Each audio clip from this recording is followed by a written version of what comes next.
Hello, school board members. My name is Mike Morath. I'm Commissioner of Education for the state of Texas, and I am a former school board member. I served on the Dallas board for 4.5 years, and school board service is critical. When you think about the role that you play in our republic, you are where the buck stops, the governing body of the local school district, and you are responsible for how well those schools work and how well we serve collectively all 5.5 million souls in Texas public schools across the state of Texas. And thank you for your work. It is hard, daunting, and the pay is pretty terrible for a school board member. So thank you for your work. One of the things that I reflect on as a former school board member, one of the responsibilities that I held, was I needed to know how well our schools were doing in Dallas. Were they the same? Were they getting better? Were they getting worse? And because it was my job to oversee our administrative team and make sure that we were making progress for kids. And so what the agency does, what TEA does to try to help improve your ability to govern your school district is we provide A through F ratings, which then gives a summative evaluation of all of your schools. And so every year when A through F ratings come out, you can take a look at the ratings. You can then compare them to last year, and you can say, are my schools getting better? Are they about the same? Are they getting a little worse? And you can then help build action plans with your administrative team accordingly to support our kids.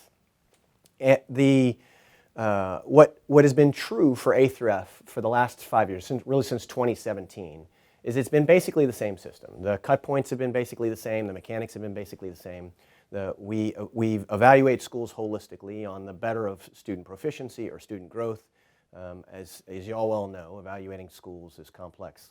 Our little humans are very complex creatures, and so trying to get a single picture of performance is difficult, but A through F does that very holistically. And the fact that it has remained unchanged since 2017 is also super helpful because you can then look at this year's results, your teachers can look at this year's results, your parents can look at this year's results and see, is the school getting better? What kind of progress are we making for kids? It was not always like that in Texas with the school rating system.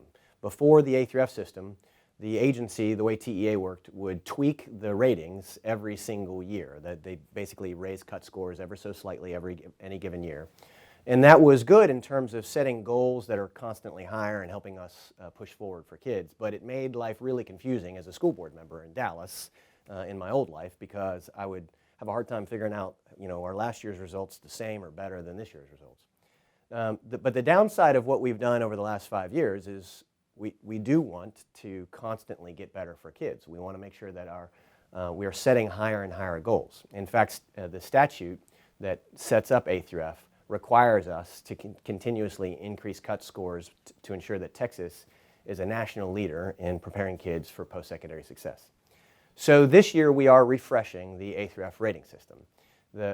We will be using the information that we've gleaned over the last 5 years, all the feedback that we get from educators, from parents and others, to update the way the ratings work.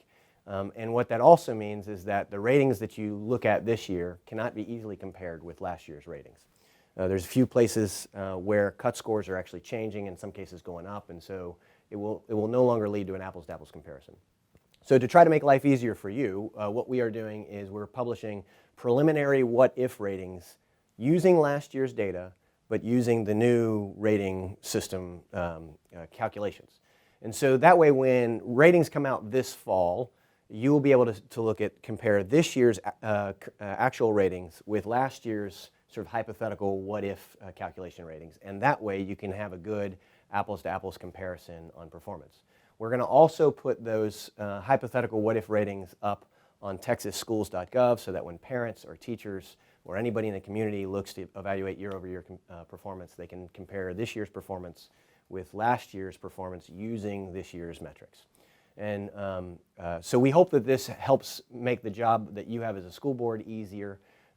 But it's also going to be important for all of us to kind of communicate about this to make sure everybody's on the same page. So we'll be communicating more about this in the fall when ratings come out.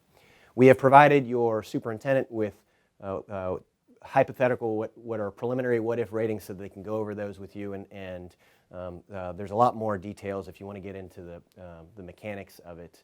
We have all that information on our website and provided that information to your superintendent. But I wanted to just talk to you directly about these changes because I knew that this would be important for me as a former school board member and hope that this is valuable for you. Thank you for your work. Thank you for the service that you do for our kids. School boards are critical to the foundation of our democracy and to highly functioning school systems. God bless you for what you do.